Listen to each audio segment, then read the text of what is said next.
Rajahmundry parliament అభివృద్ధికి కృషి చేస్తానని ఏపీ బీజేపీ చీఫ్ కూటమి ఎంపీ అభ్యర్థి దగ్గుబాటి పురంధేశ్వరి అన్నారు. తూర్పుగోదావరి జిల్లా కొవ్వూరు నియోజకవర్గంలో కూటమి ఎమ్మెల్యే అభ్యర్థి ముప్పిడి వెంకటేశ్వరరావుతో కలిసి ఎన్నికల ప్రచారం నిర్వహించారు.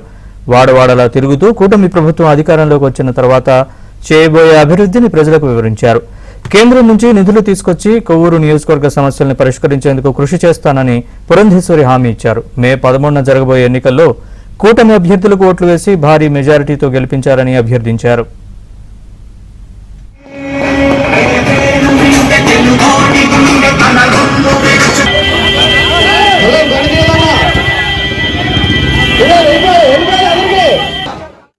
రాజమండ్రి పార్లమెంట్ నియోజకవర్గ అభివృద్ధికి ఖచ్చితంగా నేను అంకితమవుతానని చెప్పి నేను తెలియజేస్తున్నాను.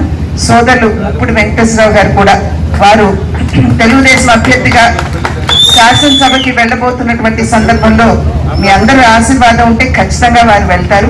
మీ వాణిగా వారు అసెంబ్లీలో మీ సమస్యల పట్ల గళం విప్పి అందరికీ తెలియజేస్తూ రావాల్సినటువంటి వనరులు తీసుకుని వస్తూ మన కొవ్వూరు నియోజకవర్గ అభివృద్ధికి వారు ఏ విధంగా కృషి చేస్తారు, అదేవిధంగా వారు నాకు అవగాహన కల్పించినటువంటి సందర్భంలో కేంద్రం నుండి ఏమన్నా సహకారం తీసుకురావాల్సి ఉన్నా ఖచ్చితంగా దానికి కట్టుబడి నేను కొవ్వూరు నియోజకవర్గ అభివృద్ధికి అంకితం అవుతానని చెప్పి తెలియజేస్తూ మే 13న కమలం గుర్తు మీద ఓటు వేసి పార్లమెంట్కి నన్ను, సైకిల్ గుర్తు మీద ఓటు వేసి సోదరు ముప్పిడి వెంకటేశ్వరరావు గారిని పంపించవలసిందిగా ఆశీర్వదించి